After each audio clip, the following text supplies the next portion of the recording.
Okay. My goodness. Gonna try to do this in one take. I already tried and I failed horribly because of some family shit. But hello, my children, and welcome to a Rust build video. I should say another, but I don't really do these that often.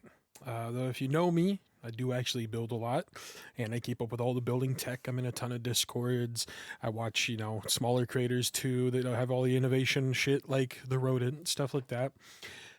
Lately, I should say rather about a year now, I've been playing with Zergs and clans, large teams, as a tea slash hemp farmer.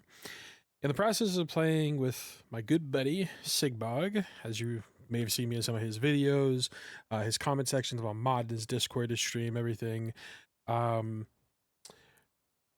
the Cooking 2.0 update came out, and he had this idea for a wipe when it first came out on release for us to get a team together, everyone have their own role, take care of one new thing, learn how it works, get all the information together, and help him make some videos and stuff. It was really good, went kind of well, some stuff happened, blah, blah, blah.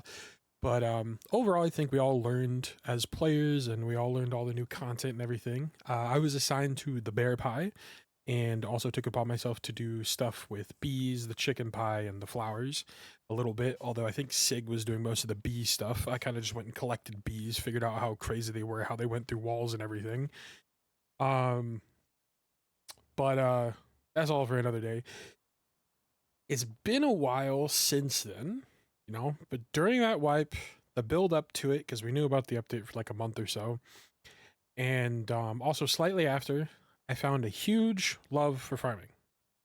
And I wanted to make a farm base. I'd already been doing farming for a couple months before that, but I wanted like a proper farm base. And because of the wipe and everything, I thought, oh, I'll do like a main base. So my original design is a little over the top, disconnectable TCs, wide gap shooting floor, brutalist peaks, open core, ankle biter peaks all over, you know. But what I want to do today is I want to just focus on the important part, the farm. So it's about the first two floors of my original design. I don't think I've uploaded that anywhere, or talked about it professionally whatsoever, but we're going to work on that. And when I was designing it, I had already done, like I said, some farming for a couple months before that. And then like it was about a month after it. And now it's been it's been almost a year since then, I want to say. But I knew things that I needed out of the base before I even started on it because I had been do farming. For some reason, I was always the one that was getting fucking raided every single wipe. I was the one getting door camped. I was the one getting TC griefed. I was the one getting deeped on. Always. For some reason, it's me, the farmer. And it wasn't even the main base. Didn't really have turrets. So I had to figure out all these things and I ended up making the crazy ass design. I knew that I wanted it to be honeycomb. I don't want like random squares, like if you do a 2x2 or whatever, you got those squares on the corner for the honeycomb. That's costly in a lot of different ways. Also looks ugly. But I wanted the whole farm to be honeycombable with just triangles. And that might sound easy. Let's just make a base. It's just honeycombable with triangles. It's really easy. But wait until you hear my other points. Second thing I wanted was to mix triangle and square planters. So I needed triangles and squares inside the base. The reason for that is because the triangle squares are just planters that just come out for one. But I did a little mathing. If you have a room with just 3 triangle planters and 4 square planters, you can do that whole room in one plant with exactly a stack of seeds. You've like 2 seeds left over. But the thing is, thinking about planting becomes a lot easier. I need to do this one room, need to plant it. Okay, what do I need? Just a stack of seeds. That's easy. So every room in the base becomes one stack of seeds. It's really easily like equivocation or whatever you want to call it, right? I don't even think that's a word. But that leads to the third thing. I wanted the base to be symmetrical so that I could easily keep track of, or at least somewhat, the exact amount of teas and berries and things that I was planting, and then also use up the berries and not have a lot of storage needed because everything turned into teas. And I could make as many pure teas and have less stacks of, basics and advanced and stuff like that over time. Makes storage a lot simpler. Fourth thing is it kind of mixes with the first.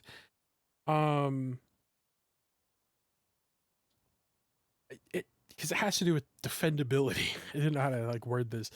I wanted peaks so I could take out raiders and the people going deep and stuff like that. Because I'm always the one getting messed with. So I needed open space in the floors and then the peaks to be able to have a full view as much as possible. People can't hide in corners, doorways, things like that. But with all these things mixed together, you can kind of see how it's hard to get all of that. But I did it, and I think I did it well. I've now used this space multiple ways, multiple groups, and at least tens of wipes. Multiple Monday wipes, tons of forces, like a couple forces already, like about 6, I want to say, in different variations. I've done a huge amount of Thursday wipes, bi-weeklies, mains, things like that. I've done 1,000 pop with 1,000 Q. I've done 200 pop. I've done 500 pop. I've done, done it with 50-man groups. I've done it with 10-mans, and I've even done it a couple times with duos. My buddy Robin, Gunny, Cody, we've done this. We've used this base as a duo, as a main base, producing teas and selling them and stuff, and owning the market. But that has kind of led me to people telling me I should make a video about this. And I've done a couple little things here and there, some like metal recordings and stuff, and explaining it to people. But I've never really done like a full-on build video, which is why I want to do this. I keep getting asked this, and I also play with a lot of groups, and I've told people like, hey, I could build you the farm base, and you could do it. It's really easy to take care of. And just saying that out of context sounds a little pretentious, I guess is the best way. Like, oh yeah, no, it's really easy to farm. Just use my base. But like, once you actually kind of see and I explain everything, you'll see, oh yeah, this is really easy to use. And I think that groups don't really understand that my genius that I've been getting called over and over again is really just carried on the back of this design. Maybe it's smart that I came up with this design and I know how to use it efficiently. But the thing is, really, I'm not a crazy ass farmer. I'm not, one of those people that can do the crossbreeding calculations in my head in 20 seconds. I'm just someone that uses rustbreeder.com, and I have this design that I live out of. So, but I wanted to do that, and you can use this base really easily if you follow this guide to set it up, build it, and then you follow 3 rules. First rule, always have at least a stack of seeds somewhere that you're not going to accidentally plant them. And I say that as just kind of like a rule of thumb that a lot of farmers would understand. Yeah, sometimes you accidentally plant all your seeds, you think you're doing a full grow, you pick them, guess what? You have no god clones. So always have something in a stash, different box around the base, at least not where you're picking your seeds from to plant or in your main base, right? Second rule, try to do cycles of planting, then cloning, then planting, then picking, repeat. You will always end up with more seeds than you can use for the picking cycles. Eventually you get like a box of seeds, a whole bunch of mixed different types and stuff. You plant all those till you run out. You go grab a couple of your extra seeds and you clone those out. So you have another box, till you do that cycle again. Then you have a whole bunch of seeds. Then you just do a whole bunch of picking. You just keep repeating that. You end up with way more crap that you can use. And that leads to my third rule. Mix your teas and your pies immediately after picking. You do not want to leave your product to rot. And I mean that not as the berries and the pumpkins and the meat going bad because you don't have fridges. I mean, use the damn teas. Make teas that you're going to use. Healing teas and pork pies. If you go watch Sig's videos, Sigbog's stuff, you'll go look at his content. He did a whole wipe where he used pork pies like every single combat. It's actually overpowered. You mix that with a healing tea. You have a max health tea. You have the hunter pie, whatever it is that makes you bleed less. It's actually good for PvPers. If you're a PvPer that has used all those buffs in combat, you know how much, how overpowered it is. You're gonna want it more. So make your product, use your product, or hell, even sell it. Make a whole bunch of sulfur and HQM along the way, whatever, right? But just don't let your stuff rot. I've done tons of wipes where we've literally had hundreds of teas just chilling and no one gets to use them. They just despawn. It sucks. So try to use your product as much as you can. Now let's get into the build. First off, I'm going to show you multiple variations based on what I currently have right in front of me. So first off, like I said before, normally the most efficient way that I do this base and the easiest to use, it's going to be a 2x2. As you can see, this is a 3x2. this is a variation that you can do for more production. And the reason that you don't go to a 4x2 or a 5x2 or whatever, right, is you can't have as many sprinklers as you want on one pump or one purifier if you are doing your you're doing salt water. So if you have one of these rooms, normally you'd have, if it's 2x2, one sprinkler. We're chilling. Okay, cool. Now if you have a 3x2, two sprinklers. Cool. We're chilling, right? That still works with the one purifier or the one pump connected to each room. Now, on that note, we also have the honeycomb. Like I said, I want to do triangle honeycomb. So if we do this, then we have that, right? And that's just triangle honeycomb all the way around. But as you can see, that's flat. On this side, we have these triangles. Still works as triangle honeycomb, just one extra triangle on one side. And this is really nice for if you have like a barrel. I mean, I could do like a standing barrel, but we could do this. And then we have the planters like we would normally. And so when you're doing your crossbreeding, getting your god clones, it's nice to have these on the side so you can have as many clones as you want. You don't have to be super smart about it. Just have 100, 200 clones to throw into Rust Breeder, and then you're chilling. You're definitely going to get your god clone, right? And then once we're done, we got our god clones. You could swap these out for triangle planters, and you can use 4 extra power by grabbing another light. And you just do light here, that still does all of this. That's 1 extra light. So for each side, if you do 2 sides, then it would be 4 extra power every floor because you don't have the triangles on these sides. And then you just do 1 extra sprinkler. Guess what? That room, even if it's a 3x2, you're still only going to be using 3 sprinklers. Whole room is good. That's perfectly fine. 3 sprinklers, every purifier or every pump works perfectly fine. All right? So that's good. So you can do that variation. Another variation is I usually do alternating jump ups. So I come up here, then I come up here.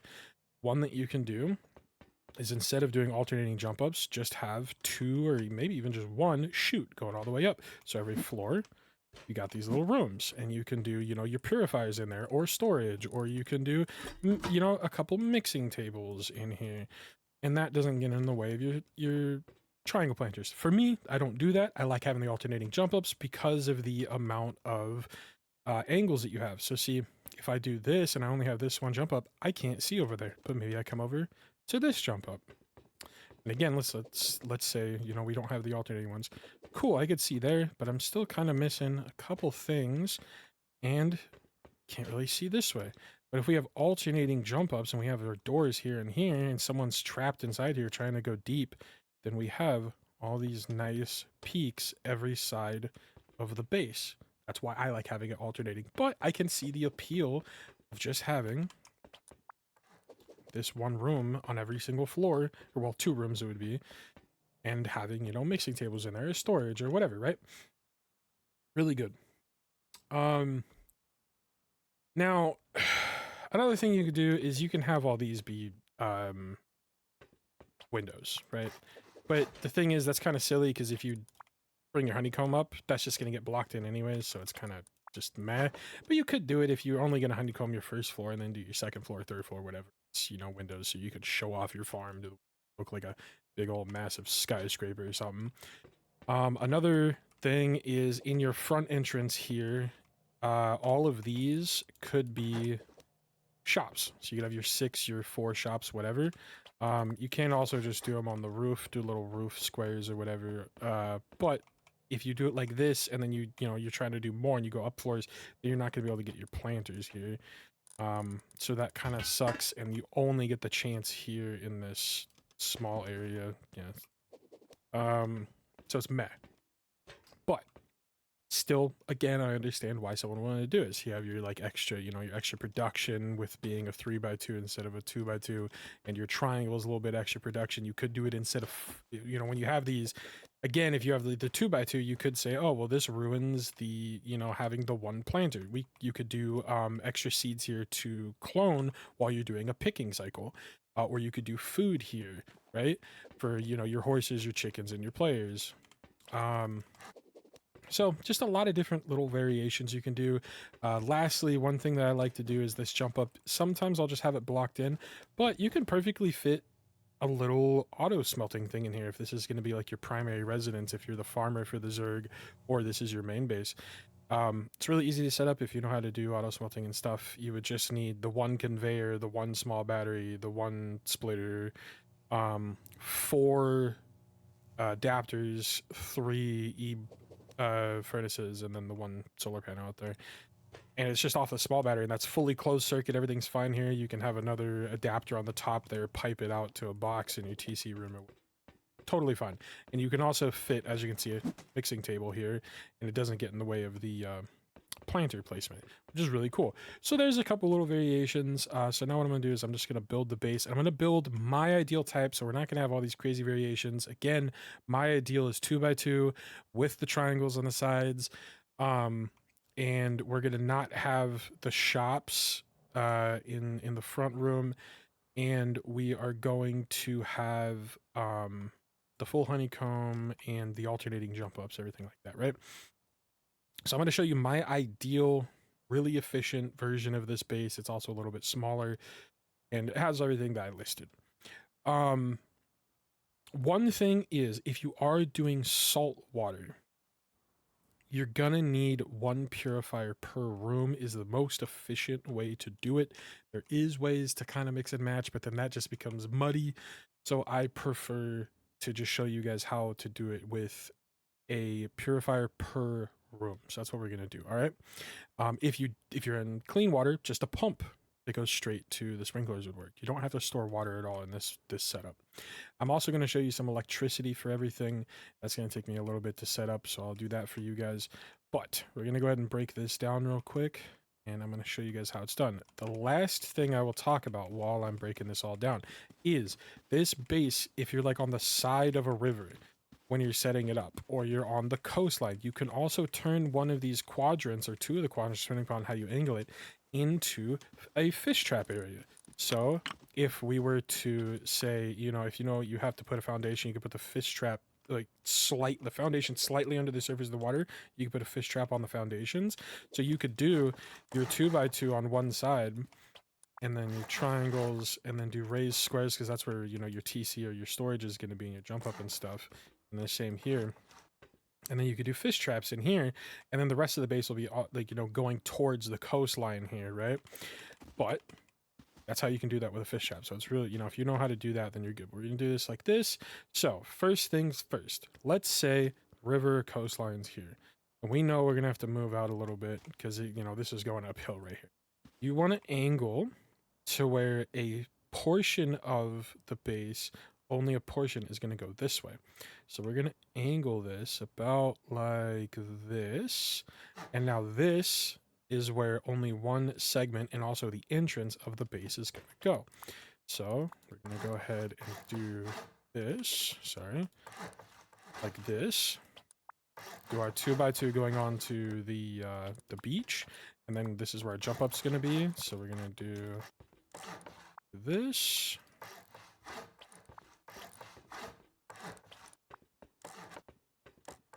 Again, I'm doing the 2x2 version because it's just the most efficient and the easiest to understand.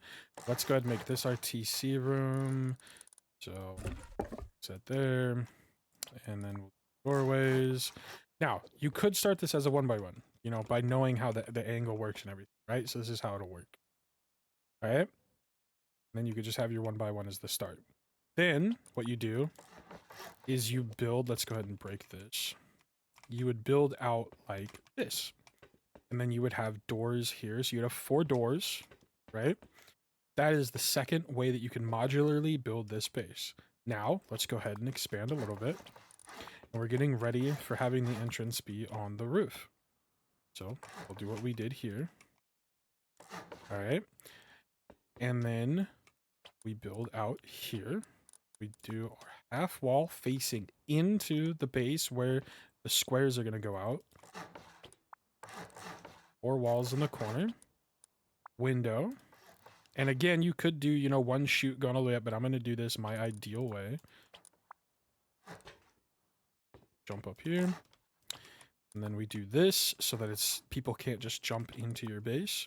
And now you have your roof entrance, which is going to actually be your main entrance down to your area here.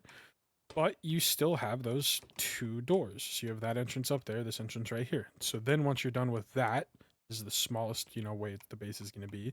You have 1 room you can grow with while you're getting your resources and everything. Build out 3 squares. What I like to do is this middle square, just surround it in doorways. So it's easy to do that with your foundation and build everything. And then we're going to do triangles all along here on the sides. And then 3 triangles here. Whoops. Squares here. And we do our 2x2s here. Here. And here. Again, this is my ideal, so I'm going to do my triangles here. We wall everything in. So when you're building out and you're expanding your base, this makes it really easy to just wall in your first floor.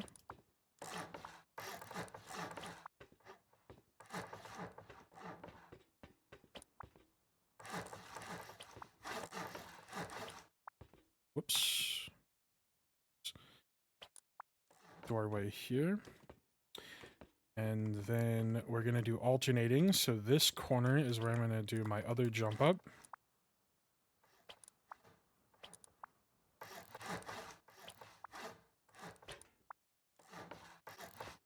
So we're going to do a storage room here on the first floor.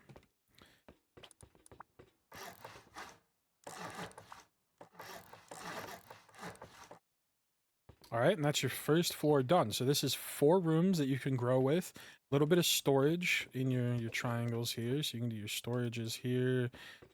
You can do I like doing this shelf in the TC room here, right? Then you do the other one. My jungle shelf.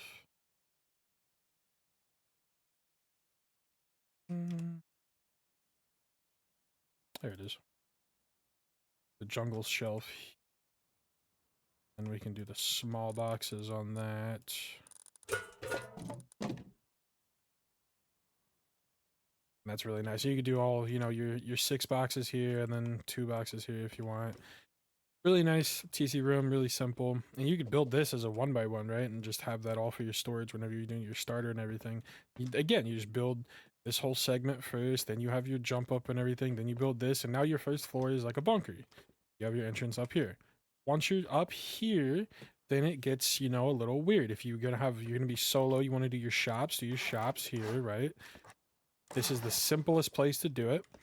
If you're also on saltwater, what I like to do is have my purifiers lined up in this hallway, and just a couple of them here. Because if you're on saltwater, you're gonna need 1 purifier per room. So with 2 floors, that's 7 rooms. 4 on the first floor, 3 on the second story. All right. We are gonna do our alternating jump up here. So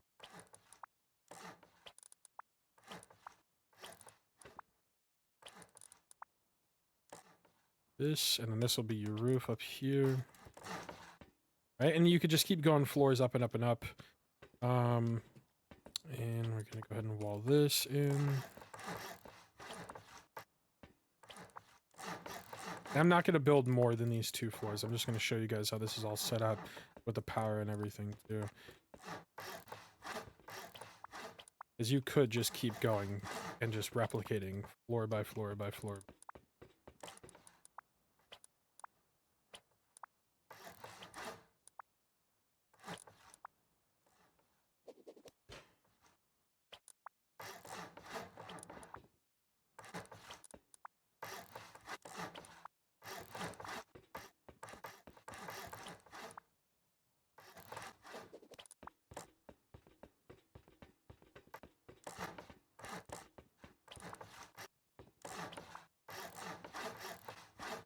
Sorry if you guys can hear me breathing pretty heavily. I had to turn off all my fans so I could get these recordings really well done, and it is flippin' hot in California. It is hot in Topeka. If you understand that reference, you're as old as I fucking am.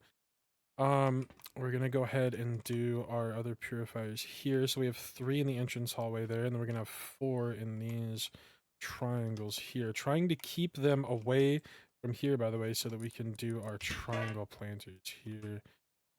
Oh, yep, see, that's in the way. So, that to be a little bit more in the way of the path. Go. Oh, yep, that's in the way too. Maybe place them down first. Oh. There you go, and you still have your hallway. And you can do a chicken coop here whenever you just have your first form. And then your chickens will keep their light stat for a while. And then once they run out of their light stat, just go up on the roof. Put them in the center again. It's the safest place for them so they don't get shot by people. And then that's all 7 of the purifiers you would need. Now we're going to go ahead and grab our batteries. So that's how you're going to do everything there, right? We're going to need 3 batteries, 1 memory cell, 2 ore switches, a couple electrical branches. If you really want to be fancy, some windmills and do them kind of off of the bases, like sides, kind of do, you know, your externals or whatever. Just have them come out and do the windmills over there. Otherwise, you're going to be accidentally blocking in parts of your roof if you do it wrong. So what I'm going to do is I like doing 2 batteries sideways. It's kind of being annoying. Like this. That makes it to where you have a nice jump up here, and then we have one here. Like that. So you have the most area here to jump up. And then wherever you do your power, doesn't matter. Wherever you think is safest, next to TC, whatever. We're going to do our memory cell.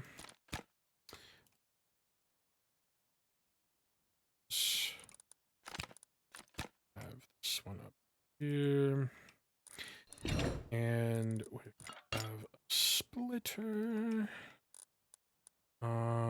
And then, I mean, we don't have our power input right now, but that's fine. I need root combiners, and we're gonna do, because we have 3 batteries, 2 root combiners, and then whatever our power is also gonna be our root combiner. That's gonna be our power coming in. Okay, so now I'm gonna go ahead and show you guys how I do this. This is just the Better Rust Network or whatever it's called, right? The BCN or whatever. So you can go ahead and pause this, and you can see this is going to be with 2 turbines, 2 batteries. This is how everything will be set up. But I'm going to do 3 because I also like to do a lot of lights, and the lights are really expensive in terms of power because I shit ton of lights.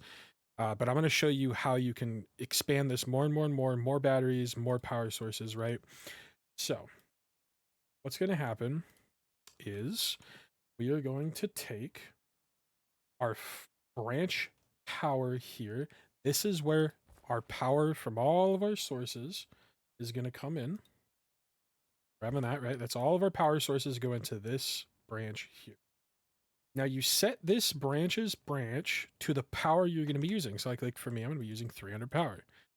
That branch out, the 300 power, is going to go to our power in on our memory cell. The side branch, you're also going to set to the same amount. So we're going to be doing 300. We're going to be doing 300 over here. This one you're going to set to 1. And the branch from the 1 is going to go into the top of our memory cell, our set. Now this other one's extra power is going to go into the middle bit, our reset on our branch. Now our inverted power, the left one on the branch, is going to come whip all the way around into input A here on this ore, and the regular output is going to go into input A on this ore. All right. And then you're going to have this input come from my branch with the other 120. Now this power out on the first 120 is going to go into this branch with the 1, and the power out on this one branch is going to go into our other input on this ore. Now this ore is going to go into our splitter, and the splitter goes into our batteries. So I'd be hooking this up to all of our batteries, right? That's how we're going to do that. Now, you have all your batteries coming together in these root combiners. So I'm going to do it like this, and then these 3 inputs will be from battery. We're not going to hook them up because that's going to be walking around. It's going to waste some time. Those are going to go into our second 120 branch. And that is all good. So now we have all these hooked up. These are hooked up. They're hooked up. These would be going to the batteries. These would be going to the batteries. All right. This is all hooked up. Now, this is where our power is going to come in. This is where all of our eventual power is going to go out. So this is going to go to your line of branches, your splitters, however you're going to do it, right? Where all, all your lights and your heaters and everything in one big pass-through setup. So this will go to all your lights and everything. So like, for instance, I'm going to do all these for my pumps and everything, right? So this will come out, goes into here. And every pump and purifier is exactly 5 power. So 5 power goes to this purifier. And then, then the next one, 5 power goes to the pump. Then the pumps come into each purifier. Every single pump is to its own purifier. Comes in, and then the water out on this side. I do not have my water tool. 1 second to show you guys. Water out goes to your sprinklers. And every room, you would have a couple sprinklers. Like, let's say this room, right? We're going to be doing those 2. And it's going to come up. It's going to go into this sprinkler, then into this sprinkler, from that sprinkler. That's a whole room. If you do your 3x2, then you'd have your other sprinkler down there. You'd hook this one up to that one. And that's every single room has, their sprinklers. If it's one of these rooms, it would just literally be 1 sprinkler. And then you'd have your 1 light. And then if it's this room with the triangles and you have your planters there, then you would have your 2 lights. And that would light everything in the room. And so then, another one of these branches would be the power to your lights. So, you do, there, power in, power out. Every single light's 4 powers. Like, you need all whatever power, right? And then I sometimes do my industrial lights, and I do, industrial light there, industrial light there, industrial light there, industrial light right here. And then the whole base is all lit up during night and everything. If you have your heaters, now this is the only other side thing. If you have heaters and you're in the desert, you do not want your heaters on during the day. So you're gonna want a blocker. And if you're using windmills, that won't work. You're gonna want at least 1 large solar panel.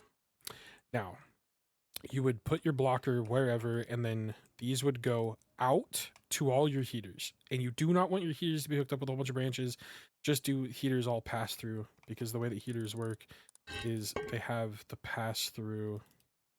So you would go power out from the blocker, power in, pass through, and just go all the way down to every single heater in the base. All right. Now, when you have that, with your blocker, the power in on the blocker will come from your power sources. So your wall of branches or whatever. In your block pass through, you only want it to turn on during the night, so it's not killing your plants during the day with heat. That's why even if you're using windmills, you want your 1 solar panel, so that whenever the sun hits the solar panel and power is coming through, it's going to block the pass through, so no power is going to your heaters during the day, and they're off, not killing your plants. If you're in the snow, just forget about the blocker, or if you're in the green area, forget about the blocker. Just have your heaters on 24/7. Doesn't matter. It'll still run on the same system. Now, let's say you are scaling this up, like I was talking about earlier. You need more power. You just need more root combiners in the same one, going into the same system. You just need more root combiners going in here, okay? And you need more batteries. For every 100 power that you use, you would just add on to these 2. Like, you're going to need 400 power. You would do 400 on those 2, and you would need 4 batteries. 500 power, 5 batteries, 500 power, 500 power. There you go. Then you just hook on another battery, another root combiner. And that's how you expand that operation. So power sources, batteries, just more root combiners. All right. And what this system does is if your turbines, because they have fluctuating power, or if you're using like a bajillion solar panels for some reason, you're only getting power during the day. Whenever you don't have enough power incoming to power everything, it will switch to using the battery power. If you have more than enough or exactly enough power coming in from all your sources to power all your crap, it's going to just instantly use that power, and like even one extra power will go out to your batteries through here. So your batteries, when you have enough power, will be getting charged and not being used at all, and everything will still be working. If you don't have enough power coming in, then your batteries automatically switch on and start getting used. Makes it to where you save a lot of, you know, rust watt hours. Really nice, good base. I hope this didn't take a million years to explain. It took 35 minutes, but goddamn, people just keep telling me to make this video. I hope I explained it well for you guys. This has been Grandma Jesus.